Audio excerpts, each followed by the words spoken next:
ख़ुश्क ज़मीन जे विच ते गॾु थियल पाणीअ खे ढंढ चइजे थो। ढंढुनि जा केतिरा ई क़िस्म आहिनि। दुनिया में हज़ारनि जे तइदाद में मिठे ऐं खारे पाणीअ जूं ढंढूं मौजूदु आहिनि, जेकी कुदरती बि आहिनि त हथरादू पिणु। हर मुल्क जी जाग्राफियाई हालतुनि मुताबिक़ जाबलू, दरियाही, मैदानी ऐं दरिया जे छोड़ वारनि इलाइक़नि में बरसाति जे पाणीअ गॾु थियण सबबि ढंढूं वजूद में ईंदियूं आहिनि। अहिड़ियुनि ढंढुनि खे अक्सर बर्फ़ानी जबलनि तां ॻरी ईंदड़ पाणी पिणु भरींदो आहे। हज़ारे सालनि खां सिंधु नदीअ सिंध जे धरतीअ खे सैराब कंदे मैदान वजूद में आंदा आहिनि। उहे मैदान नदीअ जे मिठे पाणीअ सबबि ज़रख़ेज़ मिटीअ सां बि टिमटार आहिनि। दरिया पंहिंजा केतिरा ई रस्ता अख़्तियार कंदो रहियो आहे। लॻभॻि समूरी सिंध जे मैदानी इलाइक़नि मां मुख़्तलिफ़ वक़्तनि ते सिंधुअ जो वहिकिरो रहियो आहे। सिंध हिकु माथिरी आहे जंहिंजे ॿिन्ही पासनि खां जबल आहिनि। उलहंदे तरफ़ खीरथर जो जाबलू सिलसिलो कर खयूं बीठो आहे, जंहिंजूं सरहदूं जैसलमेर ऐं थर जे रेगिस्तान ताईं आहिनि। दरिया जा केतिरा ई पुराणनि वहुकरनि वारा निशान अॼु बि मौजूदु आहिनि, जेकी उन्हनि जाबलू इलाइक़नि में बि मिलनि था। सिंधु असांजे तहज़ीब जो अनमोल विरसो आहे, जंहिं सबबि सिंधु नदीअ सां प्यार असांजे माण्हुनि जे रग रग में समायल आहे। सिंधु असांजी मावा अनजल अझो पहरावा, पत्थर बिजो तारे सके सिंधु ओहो दरिया। एहड़ी मिठी प्यारी अमा नितनेक बाझारी अमा, उन माउ तां घोरी बन्या सदके बन्या सिंधु। सदके बन्या सदके बन्या सदके बन्या सिंधु।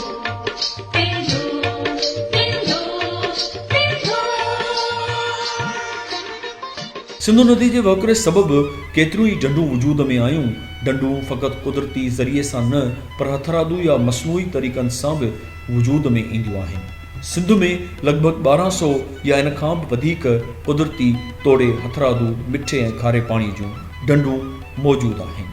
उहे ढंढूं हूअं त समूरी सिंध में पखिड़ियल आहिनि, पर ख़ुसूसी तौर कचो, काछो, कोहिस्तान, थर, खीरथर ऐं सिंधु नदीअ जे छोड़ वारा इलाइक़ा क़ाबिले ज़िक्र आहिनि। ढंढूं कंहिं बि इलाइक़े जे माहौलियात ऐं इक़्तिसादियात में निहायत ई अहमियत वारियूं लेखियूं वञनि थियूं।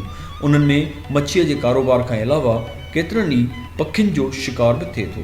ढंढूं आसपास जे माण्हुनि लाइ तफ़रीह बि मुहैया कनि थियूं। अहिड़नि ख़ूबसूरत ढंढुनि मां सिंध जे शहर ठटे खां 36 किलोमीटरनि जे फ़ासिले में मौजूदु कींझर ढंढ पिणु आहे।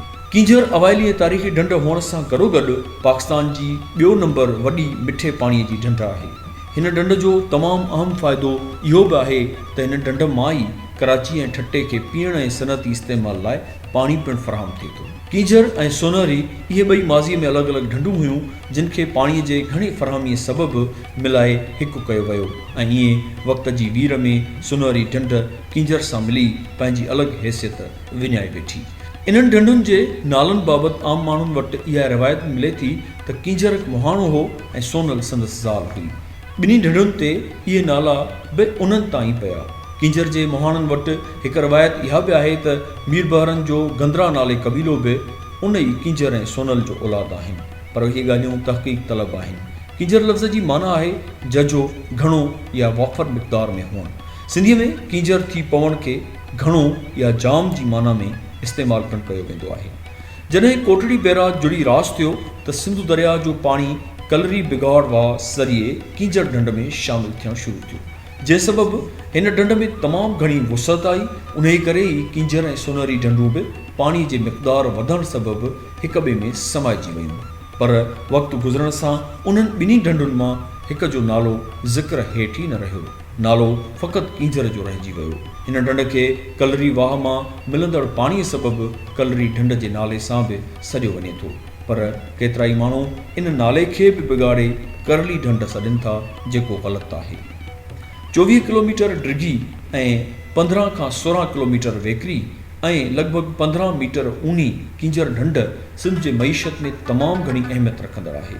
हितां जे मुहाणनि लाइ रोज़गार जो बहितरीनु ज़रियो त आहे ई, पर हीअ ख़ूबसूरत ढंढ ॿाहिरां ईंदड़ तोड़े मक़ामी सयाहनि जे तफ़रीह लाइ ज़बरदस्त ऐं पुरकशिश आहे। कींझर पंहिंजी ख़ूबसूरती ऐं ख़ासि तौर ते जोग्राफियाई बिहक जे लिहाज़ खां बि आइडियल आहे।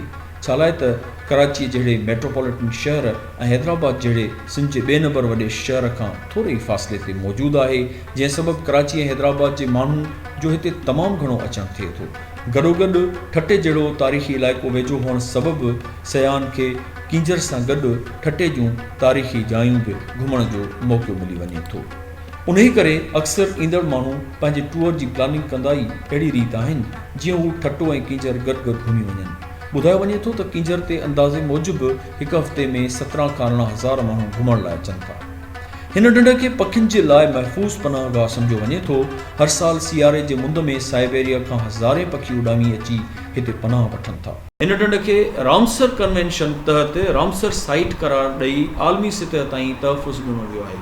2 फरवरी 1971 ते ईरान जे शहर रामसर में कन्वेंशन ऑन वेटलैंड यानी आबी ज़ख़ीरनि जे तहफ़ुज़ जो हिकिड़ो आलमी मुआहिदो तय कयो वियो, जेको बाक़ाइदगीअ सां 1975 में नाफ़िज़ बि थियो ऐं उन ई मुआहिदे तहत अहिड़ा आबी ज़ख़ीरा जिते तमामु घणे मिक़दार में ॿूटनि, पखियुनि, मच्छियुनि जे केतिरनि ई क़िस्मनि जी पैदावार थींदी हुजे ऐं उहे आबी ज़ख़ीरा मुल्की मईशत लाइ तमामु घणो अहम किरदारु अदा कंदा हुजनि ऐं केतिरनि ई हज़ारे लखे माण्हुनि जो रोज़गार बिलवास्ता या बिलावास्ता उन ढंढ सां लाॻापियल हुजे, त उन ई आबी ज़ख़ीरे या उन ई ढंढ खे रामसर साइट करार ॾिनो वेंदो आहे।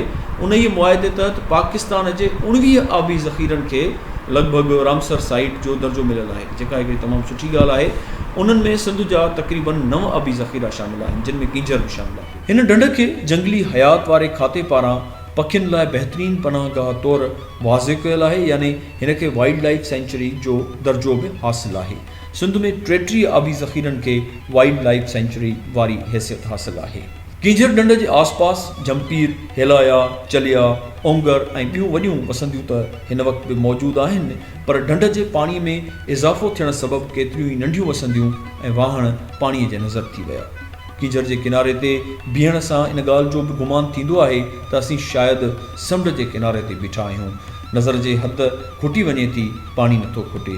किनारे ते ईंदड़ छोलनि जी मस्ती, ॿेड़ियुनि ते चढ़ी तफ़रीह कंदड़ सयाह, आसमान ते उॾामंदड़ साइबेरियन पखी सभई मौज मस्तीअ में नज़र ईंदा आहिनि। हिते ॿाहिरां ईंदड़ सयाहनि लाइ सयाहत खाते पारां रिहाइशी हट्स बि ठहियल आहिनि। खाधे पीते लाइ कींजर जे किनारे ते ख़ूबसूरत नूरी रेस्टोरेंट पिणु मौजूदु आहे। कींजर ढंढ मां मच्छीअ जो बि ख़ासो तइदादु मिले थो, जेको सदियुनि खां हितां जे माण्हुनि जे रोज़गार जो अहम तरीन ज़रियो आहे। हिते ॿुराणी, बिह, पॿण, कुम ऐं लोड़ बि जाम थियनि था। जमपीर ऐं अमीर पीर जूं दरगाहूं बि कींजर जे वेझो ई आहिनि। नूरी जे मुर्शिद हूंदड़े शाह जी क़बर कींजर ढंढ जे विच में हिकु टकरीअ ते आहे। हिन बुज़ुर्ग जे पेरांदीअ में ई माई नूरीअ जी क़बर आहे। कींजर ढंढ खे तारीख़ी हैसियत मिलण जो हिकु अहम तरीन हवालो नूरी बि आहे। नूरी जंहिंजी मज़ार हिन ढंढ जे विच में मौजूदु आहे, जेका बि सयाहनि लाइ निहायती कशिश जो बाइस आहे। अक्सर सयाह कींजर ते अची मोटर ते हलंदड़ नंढियुनि ॿेड़ियुनि ज़रिए माई नूरीअ जे मज़ार ते ज़रूरु वेंदा आहिनि। नूरीअ जे मज़ार ते वेंदे ॿेड़ीअ मां लहणु ऐं वापसि ॿेड़ीअ ते चढ़णु पिणु ख़तरे खां ख़ाली न हूंदो। कींजर ते माज़ीअ में ॿेड़ी ऊंधी थियण जा केतिरा ई वाक़िया बि पेश आया आहिनि, जिन में जानी नुक़सान बि थिया आहिनि। उन करे तमामु घणे एहतियात खां कमु वठिणो पवंदो आहे। जॾहिं हवाउनि में शदीद तेज़ी अची वेंदी आहे त पाणी जे लहरुनि में बि तेज़ी अची वेंदी आहे।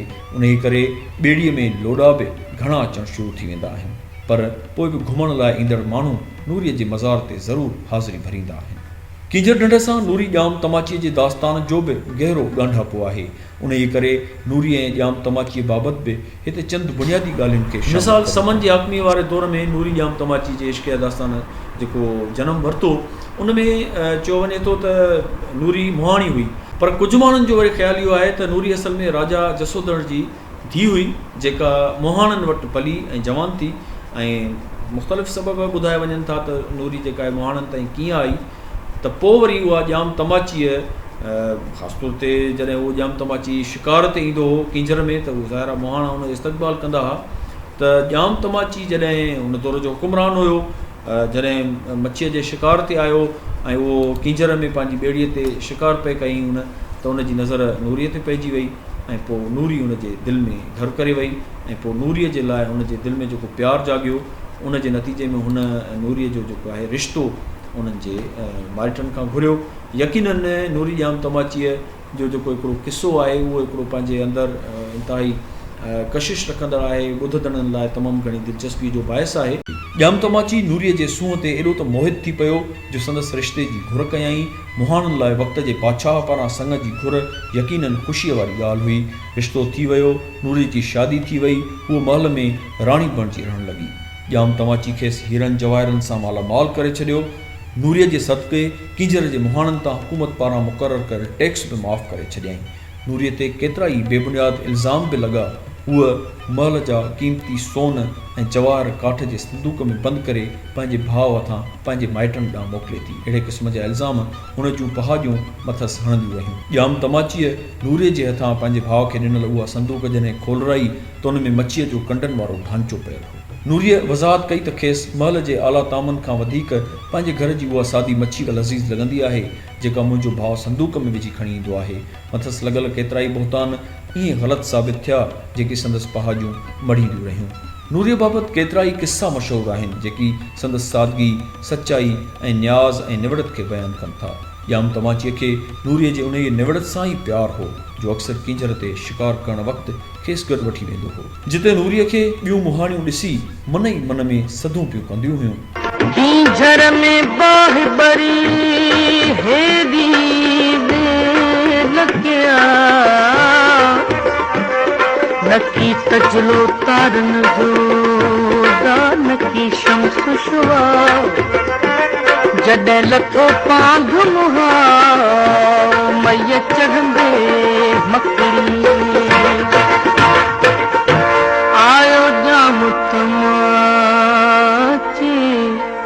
किंजर किनारे आयो जाम तमाची किंजर किनारे यारो जाम कुल्हे यारो जाम कुल्हे ते मच्छियों पियो मारे आयो जाम तमाची किंजर किनारे आयो जाम तमाची किंजर किनारे यारो जाम कुल्हे ते यारो जाम कुल्हे ते मच्छियों पियो मारे आयो जाम तमाची जाम तमाची किथे मई मुहानी किथे हाकिम संग जो किथे मई मुहानी किथे हाकिम संग जो किथे मई मुहानी लिखो लोह कलम जो लिखो लोह कलम जो ओ मारो पारे आयो जाम तमाची किंजर किनारे आयो जाम तमाची किंजर किनारे यारो जाम कुल्हे पे यारो जाम कुल्हे पे मच्छियों के मारे आयो जाम तमाची। नूरी जॾहिं वफ़ात कई त जाम तमाचीअ खेसि किंजर जे किनारे ते हिकु नंढड़ी टकरीअ जे मथां दफ़न कयो जिते नूरीअ जे मुर्शिद शाह हुंदड़े जी क़बर बि हुई। चयो वञे थो त अॻु नूरीअ जी मज़ार वारी जाइ ख़ुश्कीअ ते हुई, उते ढंढ जो पाणी न हूंदो हो, छालाए त अॻु उहा ढंढ नंढी एराज़ीअ ते मुश्तमिल हुई, पर बाद में पाणी वधी वञण सबबि इहा मज़ार पाणीअ जे विच में ईंदी वई ऐं वक़्तु गुज़रण सां मज़ार वारे निशान खे ऊचो कयो वियो। किंजर में पाणीअ जी सतह मुसलसिल वधण सबबि मौजूदा मज़ार असुल क़बर खां लॻभॻि 100 फुट मथे कई वई आहे। नूरीअ जो वर जाम तमाची मकलीअ जे तारीख़ी क़ब्रिस्तान में दफ़न थियल आहे। सरताज शाइर हज़रत शाह अब्दुल लतीफ़ भिटाई त नूरीअ जे रूमानवी दास्तान खे अहमियत ॾींदे पंहिंजे शाइरीअ जो मौज़ू बनायो आहे। सुरकामोड में नूरी जाम तमाचीअ सां गॾु किंजर जो ज़िक्र छा त हसीन अंदाज़ में कयल आहे। हेठि जर मथे मञर पासे में वणराह अचे वञे विच में तमाचीअ जी साह लॻे उतर वाह किंजर हिंदोरो थिए। हेठि जर मथे मञर कंधीअ कौर तरन वरे वाहूं दिन किंजर खतूरी थिए। नूरी हुई ज़ात छा नाम छा इश्क किंजर हुयो जार छा जाम छा इश्क तशखीस आ इश्क तज़ीम आ इश्क तशखीस आए इश्क तज़ीमा आशिको इश्क जो खास छाम छा आशिको इश्क जो खास छाम छा इश्क की झर होयो जार छा जाम छा सिज मुस्लिम किथे चंद काफिर किथे सिज मुस्लिम किथे चंद काफिर किथे कहन जातो तेरे मान ई राम छा कहन जातो तेरे मान ई राम छा इश्क की झर होयो जार छा जाम छा इश्क की झर होयो जार छा जाम छा किंजर जे शफ़ाफ़ पाणीअ खे कुझु ख़तरा बि आहिनि जिन ॾांहुं ध्यानु ॾियण जी सख़्तु ज़रूरत आहे कुझु फैक्ट्रियुनि जे आलूदा पाणीअ खे हिन ढंढ में छोड़ करायो थो वञे जेको इंसानी सिहत लाइ सख़्तु हानिकार आहे किंजर तमामु ख़ूबसूरत ढंढ आहे फ्रेश वाटर जी ढंढ आहे उन में ताज़ो पाणी अचे थो शफ़ाफ़ पाणी अचे थो मच्छियूं उन में तमामु घणे तइदाद में अचनि थियूं उन में साइबेरियन पखी जेके आहिनि तमामु घणे तइदाद में अचनि था हिकिड़ो माण्हू जेके आहिनि ट्रिप करणु अचनि था घुमणु अचनि था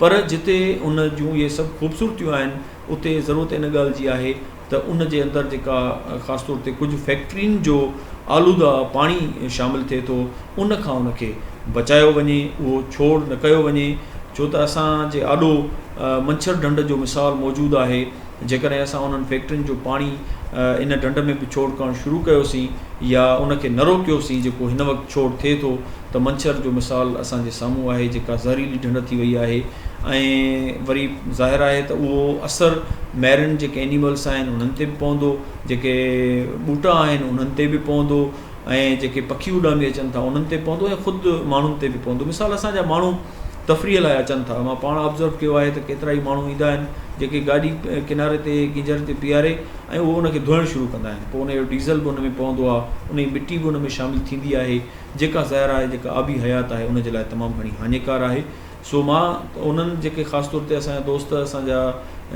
जेके सयाह आहिनि घुमणु वञनि था उन्हनि खे बि गुज़ारिश कंदुसि त महिरबानी करे तव्हां जेके जानवर आहिनि जेके पखी आहिनि उन्हनि सां दोस्ती रखो ऐं उन्हनि सां दोस्ती ॼण जो सबूत इहो आहे त उते तव्हां हीअ ढंढ केतिरनि ई माण्हुनि लाइ जियापे जो सबबु आहे हिन जे साफ़ शफ़ाफ़ पाणी खे आलूदा ऐं ज़हरीलो करण खां बचाइण लाइ हुकूमती उपाउनि जी सख़्तु ज़रूरत आहे जेकॾहिं अहिड़ा उपाउ न वरिता विया त मच्छर जो मिसाल असांजे साम्हूं आहे जेका ढंढ हिन वक़्तु ज़हरीले पाणी सां भॼी चुकी आहे ऐं जीवन खां ख़ाली पई थींदी वञे अचो त पंहिंजे तारीख़ सां प्यारु करियूं पंहिंजे ख़ूबसूरत मागनि ऐं तफ़रीह गाहनि जी हिफ़ाज़त करियूं अचो त किंजर सां प्यारु करे उनखे आलूदगीअ खां पाक करियूं त जीअं हिन ढंढ जो फितरी हुस्न बरक़रार रही सघे